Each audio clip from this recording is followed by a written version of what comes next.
All right, welcome back to, we're going to go episode 2 of 2021 because I lost track. Episode 14. 14. Yeah. We're only in 14. I've lost track of podcasts. Yeah.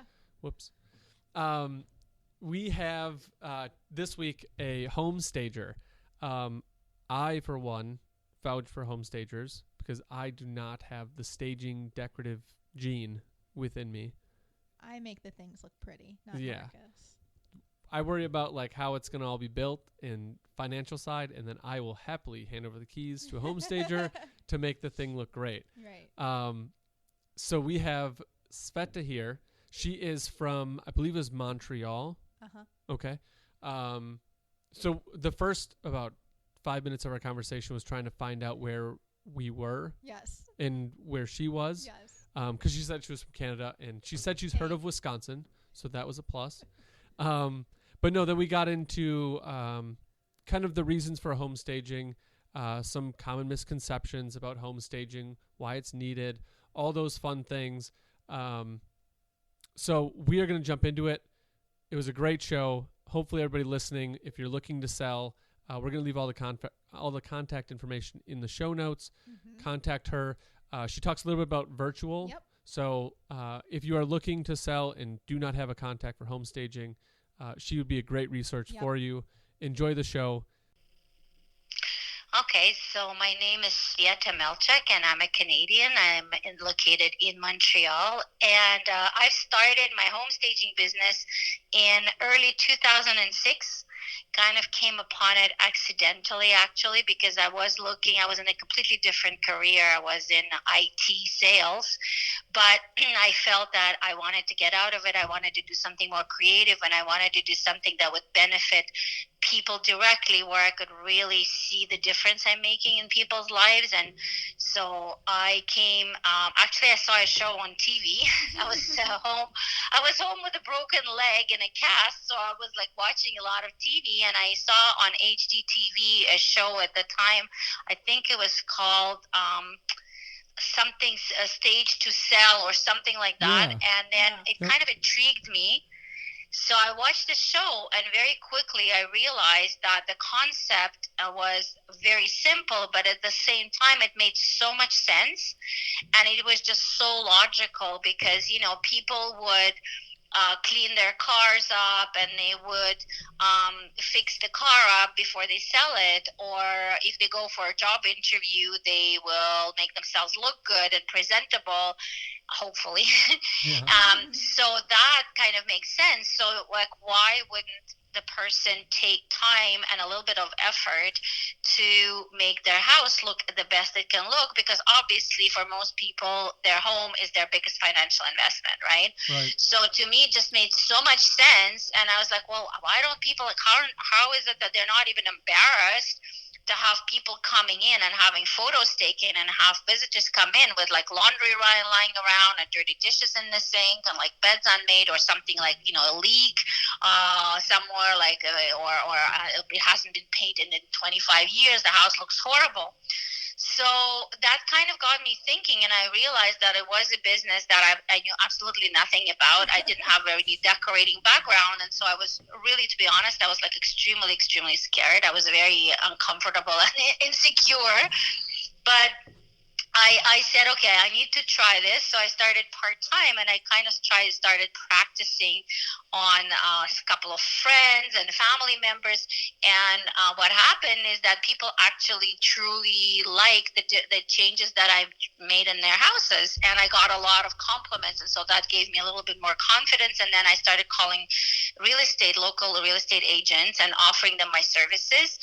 And that didn't go very well. Because, you know, in 2006, nobody ever heard of home staging besides probably in California and Washington State, where it originated. Sure. But yeah, most agents, especially here, did not know what it was, and were kind of offended by me offering to tell their clients how the house should be presented. And they were like saying to me, like, why? I've been selling houses successfully for 20 years. Who do you think you are to come and tell me? Oh, You know? no. Oh, boy. Yeah. So that honestly took a lot of time. I would say at least 3 years to kind of break through and to change the mentality. But what really changed the mentality, and I knew it was going to come from the consumer, and that's exactly what happened, because the more shows were available on HDTV, on reality shows, the more people were watching, the more they started talking about it in newspapers and in media, the more the consumers started asking the realtors that they were interviewing on, oh, do you offer home staging services? And then the same realtor who 3 years before or 2 years before wouldn't even answer my calls started calling me in a panic, and asking me whether I could come and help them out. So that's how kind of slowly, that's how I built my business, and I became quite a leader in my local area. So I've been doing it for 15 years now. But in 2018, I started going online. And now I try to focus mosely on helping home sellers everywhere in the world. So I have clients a lot of my clients are in the U.S. I have clients in Canada. I've had clients in Australia, New Zealand, UK, and basically I do the same services that I provide in person, but for a little bit maybe of a different clientele online. It works really well. Good for you for persevering through all of that, though. I don't know if I would have been able to be brave enough to push through. Yeah, it takes a certain amount of a certain person to be able to take so many no's. Yeah. But know that they're a lot of perseverance. Yeah, right. Yeah, but I really wanted, and I really wanted to change careers, and I really saw the potential, and I really thought that it needed people needed to be educated, and I think even today some people need education. And you can tell me, Marcus, from your experience, do your home sellers even understand the benefits of home staging, or is it something that you have to educate them about? Usually we do a brief little walkthrough about what you need to take out, what you need to add in, and then give them reasons of why. So we always usually run through the property with the owner just to say, these are things that we've got to fix. Because when you're living in it, that's one thing. But when you're trying to show it off and trying to get buyers in, it can't look lived in. It can't look disarray. I've got 3 kids at home. We can't have a showing with the 3 kids just throwing toys around and everything disarray. And like you said when you were giving us your little background about showcasing, you clean up for an interview, you clean your car when you're selling it, you should clean your house when you're selling it as well and organize it. So, I mean, that's a really good picture to paint on that one. That's why I'm never moving. Well, also, I think I'm a little different from other home stagers out there. Actually, I think I'm a lot different. And one of the things is that because I have a IT background, I'm very project oriented. That's how my mind works. So I understand that when we prepare a house for sale, and I don't even like to call it home staging per se, because I think there is a misconception, and unfortunately a lot of realtors have that misconception, that home staging just means tidying up and cleaning up and just putting some nice cushions and a bedspread, But to me, it's a much. I mean, for some people it might be enough, right?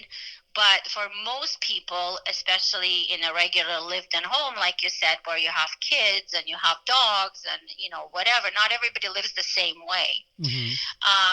I take it as a project from A to B. So I guarantee my clients a complete transformation, and I make them work. So sometimes it goes a lot deeper than just superficial cleaning and stuff. I take it from what are the repairs that need to be done, what colors do we need to repaint, how much do we need to declutter, where we're going to store the stuff that has to get out of the house.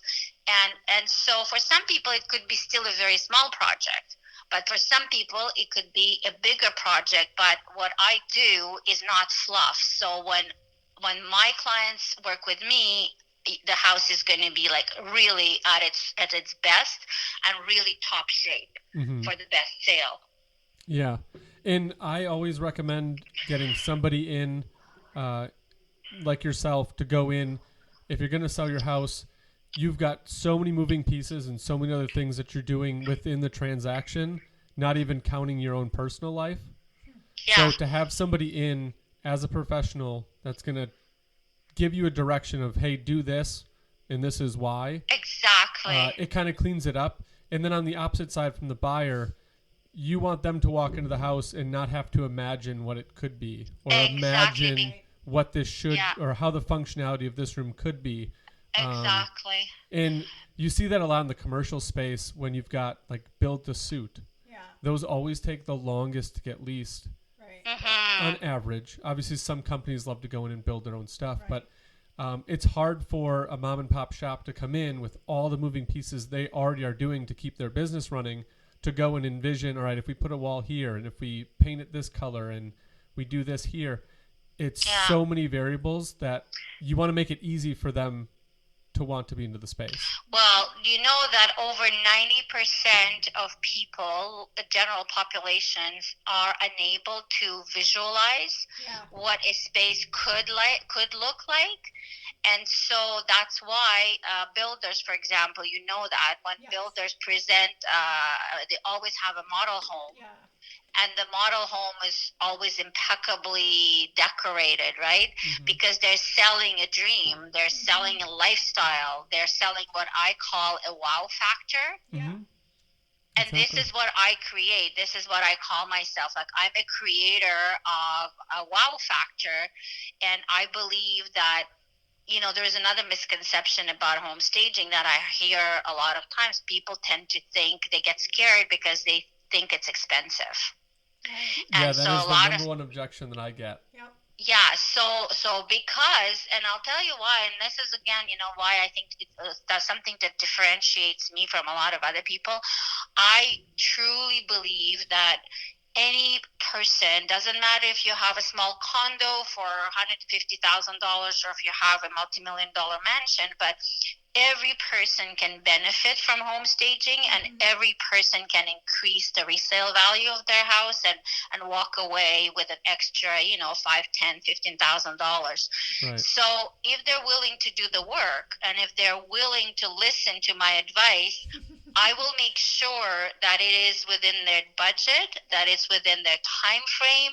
I will work with their constraints. So it might not be perfect, but I will never ask someone, for example, recently I was talking to a friend of mine, she's around Seattle, and she was saying that, you know, the stagers would come in and they would practically ask them to take all of their furniture out, and then they will bring a new furniture to replace. Mm-hmm. Well, not everybody can afford that, right? Maybe unless the realtor pays for that. But like if it's a $5,000 solution, let's say, which is very, by the way, it's quite a realistic number, could be, not everybody is willing or able to afford that. So me, instead, what I try to do is to work with what the people already have, and just kind of improve on what they have as much as possible to make it work. Because at the end of the day, the important thing is for them and for you to sell their property, right? And get them the highest price. Right. And I think, like you were saying with the misconceptions, I think a lot of the sellers still think that if I hire a home stager, I have to get rid of all my stuff. I have to find a storage unit to store it in because the house I'm moving to isn't ready yet. And they feel like it's going to add another piece to the puzzle, I guess you'd say. Yeah. But to find a home stager that can work with the stuff they already have and just add and subtract minor details of it to clean it up, it's worth it. I was going to say, I have a cow head in my living room, and I certainly don't want Stanley to go anywhere if I'm selling my house. Named him. Stanley the steer. All right. Yeah. I'm sorry, you have what? I have a cow's head, you know, like a cow's skull, in my living room. We got it when we went to Austin, Texas, and I Uh-huh. certainly don't want my Stanley the steer to have to leave my house when I'm selling it. Well, I'm sorry to tell you, but if I were to stage your house, I would tell you to remove it. Yeah, that is the Oh, one thing that they man. always want. They don't Sorry. want to see You mounted. don't want to Yeah. see things that are very personal or things that could offend other people. It's one of the staging rules. And by the way, Marcus, I wanted to mention also that, like, I'm a little controversial, but not too much. Like, I really believe that a realtor, and I think you kind of said it yourself, like a realtor's job is not to give staging advice. I don't give people advice on how to price their houses. And Yeah. I think a good realtor is already very occupied with a lot of other things that you have to worry about for your client. And where I also saw a lot of problems, and it's when a realtor tries to give advice to a client and a client could get offended.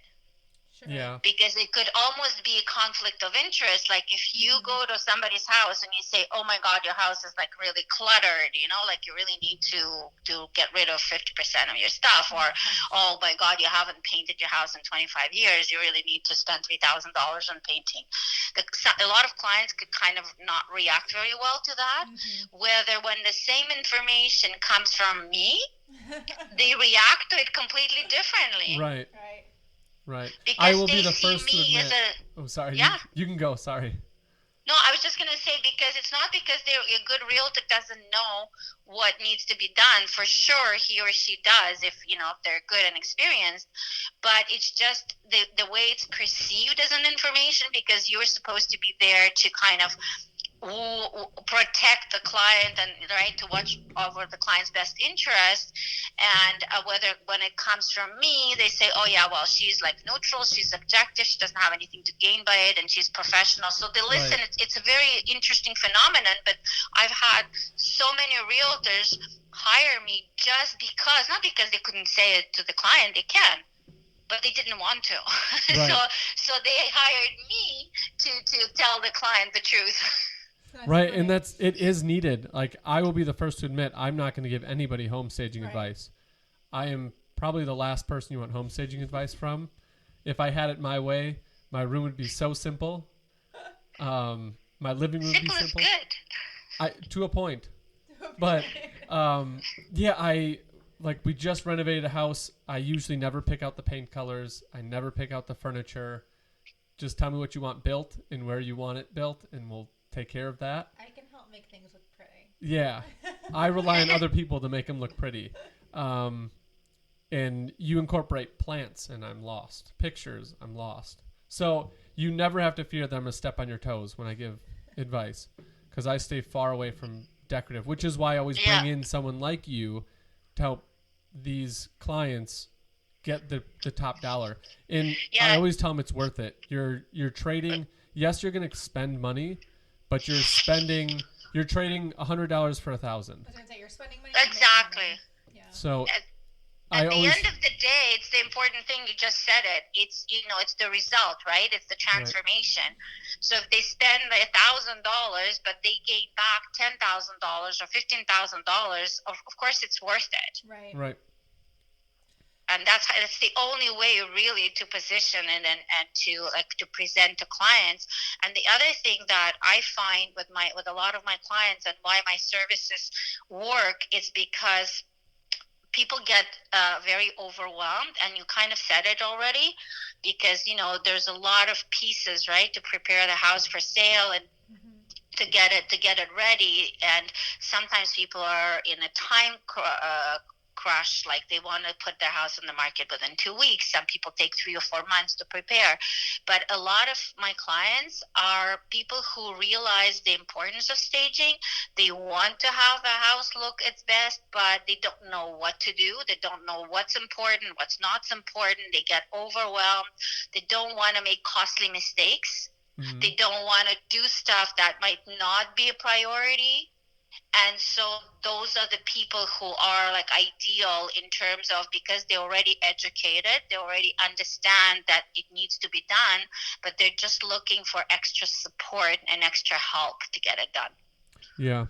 And it is needed, because I know that there's people out there that they'll try to go rogue and they'll be like, well, I'll just clean it up and I'll make it look better. And you're like, well, like you wouldn't have somebody come in and do your job because you've been doing it forever and you know the pros and the cons and what makes it easier and what makes your job harder. You wouldn't have somebody just come and fix your MacBook because they thought they could. Because I used a computer once. Yeah. So always hire out a professional to do it. You've got years and years of experience. Lean on the years and years of experience from you to tell me what I should do so I can focus on what I do. And that's just kind of how I always explain it. Mm-hmm. Like, let the professional take over. Trust them. They're going to do it right. They're the professional for a reason. Right. Yeah. So you mentioned it before. One of the misconceptions that you always get with clients is that they can't do it using their own stuff. And it kind of brought a question to my mind. So how much of your clients do you work with that are already lived in, and how many do you do with new builds where you have to bring in full furniture and lighting and all that stuff? So those are the completely different, I would say those are like two main branches that you just identified for home staging. So I used to do a lot of vacant homes, whether it's new builds or somebody, who's already moved out for whatever reason, or it could be divorce where, the furniture is split and house is half empty. There's all sorts of different circumstances where people are selling a house which is vacant. So in that case, of course, we have to have inventory. So I used to have a big warehouse. I don't have it anymore. That's why I'm going online. Didn't want to deal with that. But either usually staging companies either have a big warehouse of their own furniture and accessories, and then they come and they check the site and they prepare a staging plan. So basically making a list of everything that they need to put in, and then they have to select all of this stuff. It's a lot of stuff. People don't realize how much work is involved and how much stuff gets transported, and then you have to put it on the truck. You need to bring it over. Basically, it's like move in and move out both ways. So it's Which a lot of work. Which is the worst part of the whole buying a new house is moving. I know. And you do it all day, every day. So kudos to you on that one. It's a lot of work. And honestly, when I was at one point I had my own movers. And then I also sometimes, depending on the places where you live, there's some rental companies where they rent furniture. So now in Montreal, I partnered up with a rental company because I just couldn't deal with carrying all this inventory, and it breaks and it gets stolen and you have to replace it because it's not trendy anymore, and the movers are expensive. So but I feel for the guys who do this, like you said, every day, say 5 days a week, carrying, and in cold weather too. I mean, where you are, I know you have bad winters like we do. Yes, we do. And sometimes in a super cold and snow you have to, so it's a lot of work, but I don't think people realize how much work it is. So that's one part of the staging.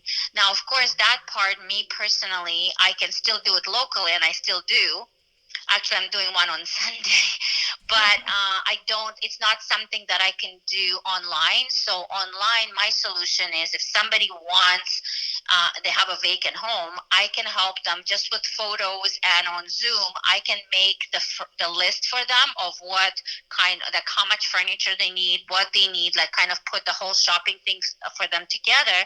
And then after that, they can just go and source it themselves or rent it from a rental store, or of course they can hire like a staging company, and then they'll get a full solution, but that is more expensive. So the second part is where I really specialize in now. It's for lived-in homes. And there I first, I have a system. My system called ABCD method, and it sounds cute, but it's actually quite simple. So the A stands for assess and analyze, and I really believe that the first step is to self-assess your house, and that's the hardest thing for people to do. Most people are always overestimating and over-evaluating their house, right? Mm-hmm. Like it's like people think that their kids are always, the best. So I have a special document. Actually, I run a free challenges. My next challenge is coming up on Monday, the 25th of January. It's a 3-day challenge, which is absolutely free and it's online. And I work with people to go through my house assessment worksheet together to make them think critically and objectively and to assess their situation. So once they know how marketable their house is today, they usually get surprised and realize that it's not as marketable as they thought it was. Then we analyze the competition, and that's obviously where a realtor comes in, because a realtor can help. You can help the client to do the market analysis, and then you see the gap. And once you know the gap, then you know what kind of things you need to do. So if you have to paint 3 rooms, if you have to remove an old carpet and replace it, if you have to, I don't know, put backsplash in the kitchen, maybe you need to, and then you shop for accessories, maybe you need to change some window coverings. So basically I will build a staging plan with the client, and I will go with them on Zoom or WhatsApp or FaceTime, and I'll go through their house, through the process. Every time they need me, I'm there until the house is completely ready to be showcased. Yeah, and how early do you like to get in with these homeowners before they actually go and list their homes? Because there's a lot of people that are like, yep, we're going to move, we're going to list it in 2 weeks. Look, the idea is, I always tell clients that I should be the first person in. I should be there before they start calling realtors, because if the house is, I mean, tell me if I'm wrong, but if you come in and the house looks, not so good, probably you, even as an experienced realtor, you'll still kind of not be so happy. You might give them like a little lower estimate. But if you come into a house that looks absolutely perfect, you will probably add some extra money because you'll know you'll be able to sell it higher. Am I wrong? No, I think, 1A, 1B, to be honest. Like if they contact a home stager and I walk in and it is immaculate, yeah, beautiful, I'm like, this is great. It makes my comp search way easier, way nicer. Exactly. It kind of alleviates the, hey, I ran comps, your house is a little outdated, you're on the lower end, your neighborhood comps are X, but you're X minus 5 because everything is outdated. You should call a home stager. Yeah, so I have clients, honestly, I have clients that all ranges from everywhere. So I used to have a lot of desperate clients. Right now there are fewer desperate clients in this particular market. But when the market balances itself out, it's going to probably be the same thing. So there are people who don't want to do anything. They try to sell their house, but then after 3 or 4 months, they get really desperate, and then they call me to kind of come in and save them and help the situation. And then you have people who are very savvy and smart and know that this is something that they should do before they list. And I work with people who even have 2 weeks and people who have 3 months. So if somebody needs to list very quickly, the faster they get me in, the faster I can work with them, and we can decide, based on their time frame and their budget, what is feasible to do. But even if they do 75%, it's better than doing nothing. Right. And I truly believe that home staging is something that's going to go in up or down markets, because I always try to gain perspective in terms of, okay, we're in a really competitive market. There's not a lot of homes out there. Seller, how is your house going to set apart from the house down the street or the house 1 block over or a community over? If your house is not going to showcase like theirs will, as buyers, where do you think they're going to go? They're going to gravitate towards the house that is more complete, more put together. So even though it's a very competitive market, you're now struggling to get buyers to go into your home and actually want to pick yours over the next one. So that's a very good point. I no matter what the market is telling me, a home stager is going to be your best friend in terms of makeup of your home. So it's going to make your house look good. It's going to attract people to want to come in. Your pictures look so much better. No matter what the market is telling me, you should do it. I can't make them do it, but I suggest it strongly. No. But I wanna bring something else up to you because even in a hot market, the other and that's I mean you'll tell me if that's what you're seeing because you are better positioned. But I think that by staging a house, like when a house looks really good, and buying a house is an emotional decision, right? You know that. Mm-hmm. So when as a seller you stage the house, even in a hot market, chances are that you're going to drive the final price up because Mm-hmm. you're going to create a multi-offer situation. Right. People are going to start bidding on the house and the price is going to drive itself up. Right. So even in a hot market, you don't have to put the effort in if you don't want to, but if you do, chances are that you'll still make a lot of extra money just because you'll end up in a higher, in a bidding war. Basically, you'll Right. create a bidding war, right? Right. And as a seller, you love a bidding war. Absolutely. So I would And suggest, I'm sure the realtor likes the bidding war too. right? Maybe not on the buy side. The buy side's kind of stressful. Yeah, Sell side, no. absolutely. On the seller, when you Yeah. when you listed the house. Yeah. So Did do you you have work something? more with Oh. buyers or sellers? Both. Okay. I've done both. I don't know what I like more. I mean, they both have their pros and their cons. Sure. The selling side, there's a lot of like front-loaded work, like home staging and Right. condition reports and like going through the property to make sure you have everything listed correctly in the MLS. There's a lot more marketing goes into it. Sure. Buyers, you're like, what house do you want to go see today? But that means it's more travel. Right, It means right. like there's more research in communities and deed restrictions, and so like they all have their ups and their downs. I don't know which one I like more, to be honest. Yeah. What do you tell me something? What do you find because of the situation we are in with the pandemic? Like, do you find that your clients maybe are reluctant to have like people physically come into their house to do the work? Yeah, so they've set up some parameters in terms of you have to space out your showings and you need to sign release waivers, both sellers and buyers, if you're going to go into a home. So they're taking precautions. And the nice thing is they have all these virtual tours now that you can do too, Yeah. which is fabulous. So what we did with the listings is we did like basically a virtual walkthrough. You can click in. It reminds me of a Barbie doll house where you can take the top off and you can click what room you want to go into. And Yes. it zooms into that room, and then you can click the hallway and it walks you into the hallway. Yeah. So with those technologies there, one, it's important to make your house look clean and orderly because that is on the internet forever now. Yes. So let's put on a good face there. And two, there's a lot more traffic. There's so many more people going through the home because they don't have to physically drive there to go see it. You can have 200 people in a night go through your house virtually. Right. So Right. I had a question for you. I've seen online that they have, these, like photographers, I believe, are using virtual staging. Has that? I knew you were going to ask me about has that. that impacted your oh no, the bad business? question. I know. Has that impacted your business, or do you not see much of a?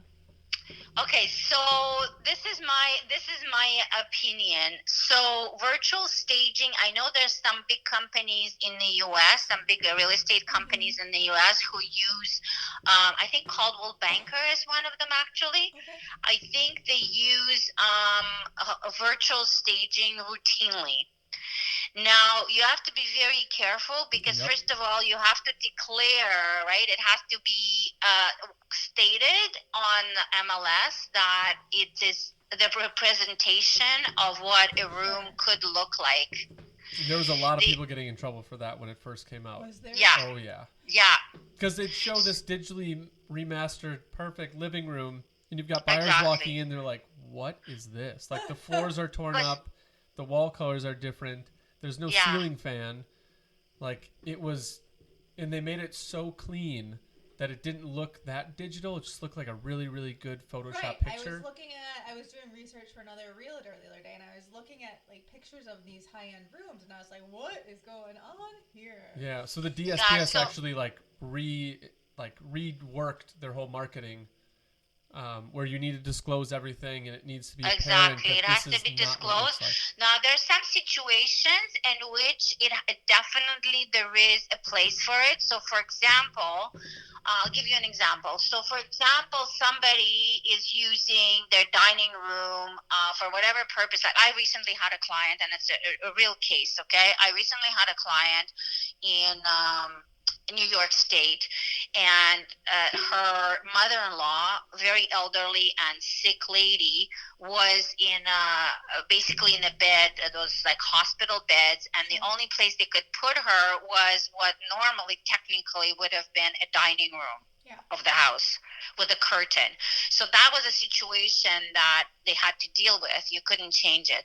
So in that particular case, potentially that room, if somebody would have taken a photo of it without the mother-in-law there, obviously, and then you could have virtually staged that room as a dining room and show it to prospective buyers to show them what this room could look like. Sure. So that's one of the uses. The other is very popular, and I do that. It's part of my services. Okay. I offer that service. It's inexpensive, and so for somebody who can't afford or really doesn't want a real staging, but for vacant homes, let's just make it very clear that this is for vacant homes, because you cannot digitally remove. Somebody has like very cluttered room, you cannot start digitally removing all the stuff that's there and then replacing it. So normally it works really well for vacant homes. If we have a good quality professional photo, then all we do is there is a database of furniture, and we use an app, and we place strategically, the right scale furniture, and we make that room. So it's a real photo of a room, but with digital furniture placed on it. Right. And so it gives people a very good representation. So I call it a Band-Aid solution. Okay. Because at the end of the day, when somebody walks in for a physical visit, the room is still going to be empty. Right. But it's better than nothing. So in different types of situations, if people cannot do real staging, then I consider that they should at least do the virtual staging. Sure. What's your opinion, Marcus? Yeah, I would always do the in-person. I've seen it all too often where you've got these listings where the sellers, they're still trying to sell their home. They already bought one. They've moved. The current home that they're trying to sell is just vacant, and it just sits there.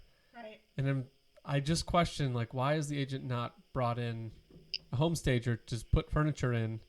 Just putting furniture in is going to help make it seem more homey. Yeah, but it's expensive. It could be the price. Yeah, and I would talk to my client about, okay, you're talking about price of home staging. Let's say it costs you $5,000. Well, how long is how much is your mortgage payment a month?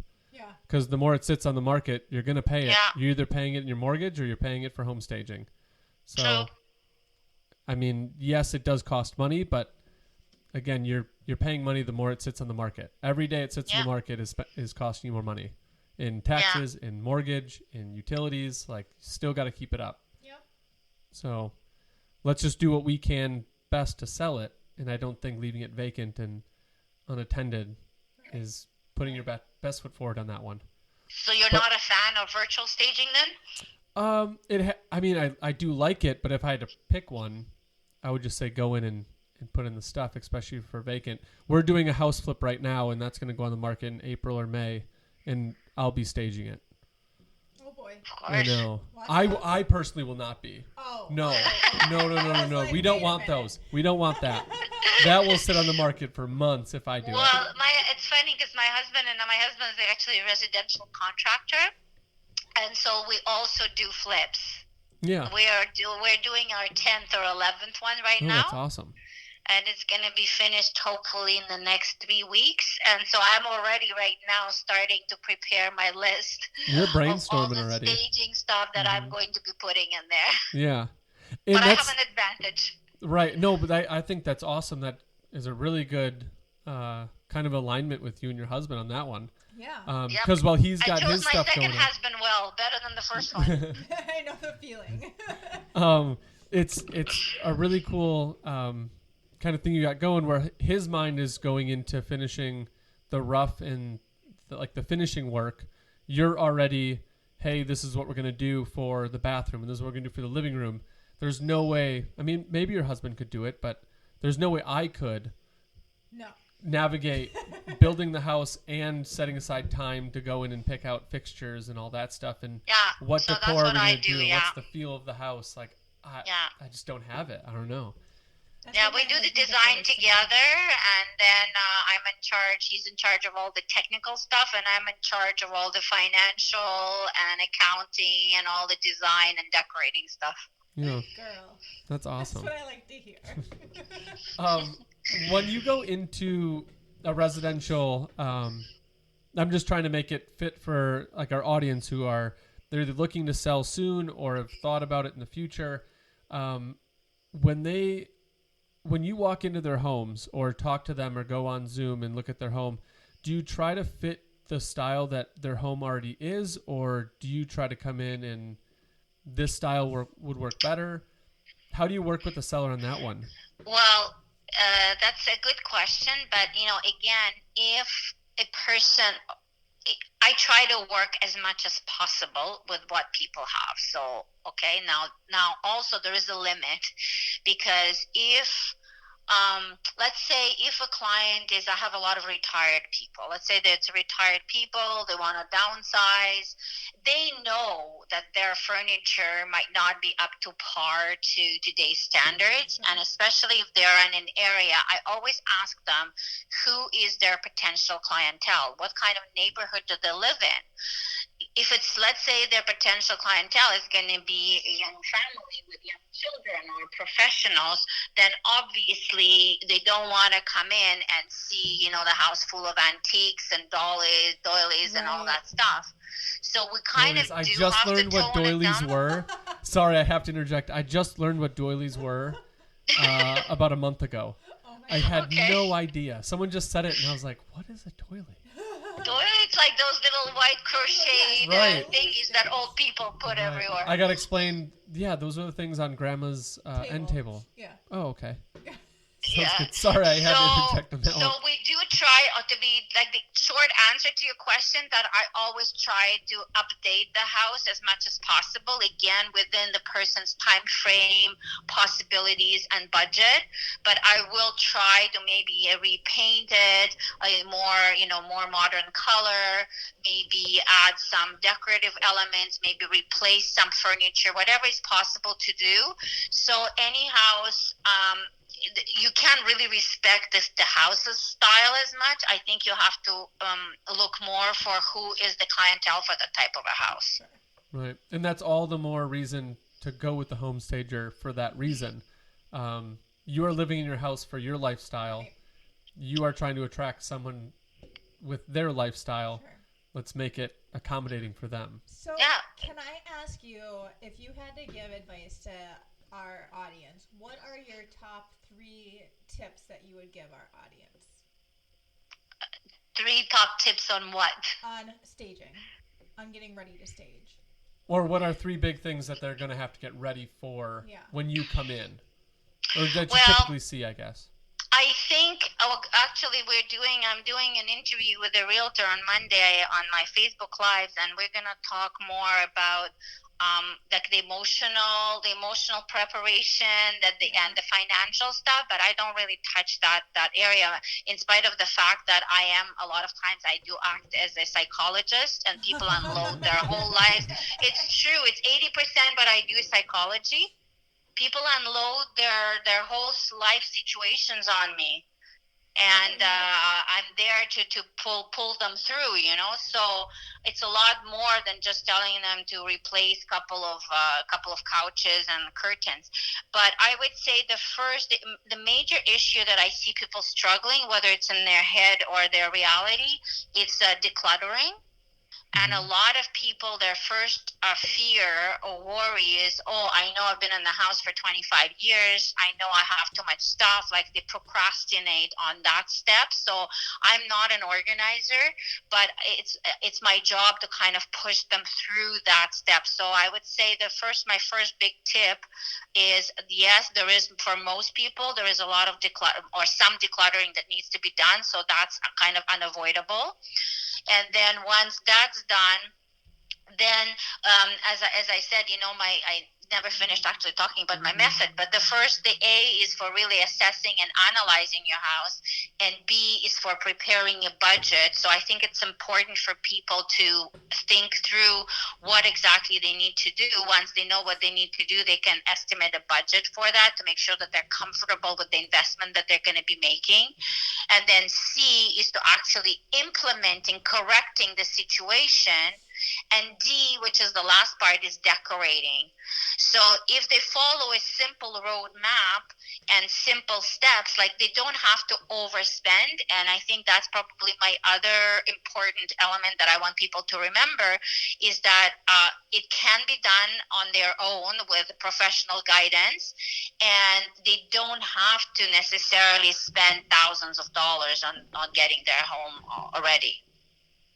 Yeah, and I think that's one thing that I'm hoping the viewers will take from this is that if you're living in a home and you want a home stager in, one, you should have a home stager in, and it's not going to break the bank for you.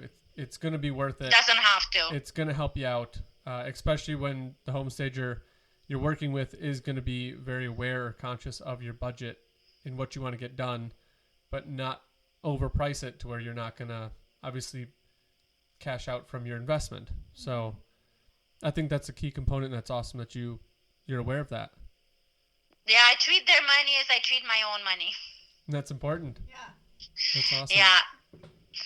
We are going to have to tune in to your Facebook Live. Yeah. You said it's on Monday?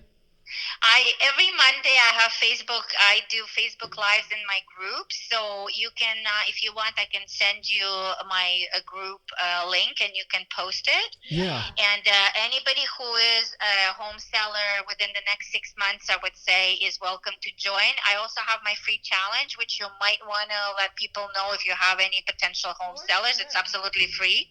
Yeah. We always attach contact information and marketing material into the show notes of this one. So Natasha will reach out to you to get those links. Absolutely. In that group, and then we'll post it right in the show notes for this one. So all of our viewers listening to this show can just scroll down, click on that stuff. If you have a website, we'll put that up there. And then any contact information as well. Yeah. Okay, perfect. And then, of course, if any of your potential home sellers would like to get any more information or ask me any questions, well, they'll know where to find me. Exactly. I'm available. Exactly. Oh, this has been Thank you so much. Conversation. I love it. I love home staging just regardless. It's like one of my guilty pleasures. So I'm gonna have to talk to you a little bit more offline. No problem. Yeah. Okay, Natasha. So I'll wait for you to send me, ask me for what you need from me, and I'll provide all the links. Awesome. And Marcus, good luck, and let me follow you somewhere. Give me information where I can follow you and see how well you're doing in your area. Yeah, absolutely. Awesome. And we'll. Send you all of that information. Yeah, Natasha's my saving grace on that one. Okay. But I'm interested in this. Thank you so much for having me. Yeah, no problem. Thank you. We'll talk to you soon. Okay. Have a good weekend. You too. Bye. Bye. Bye.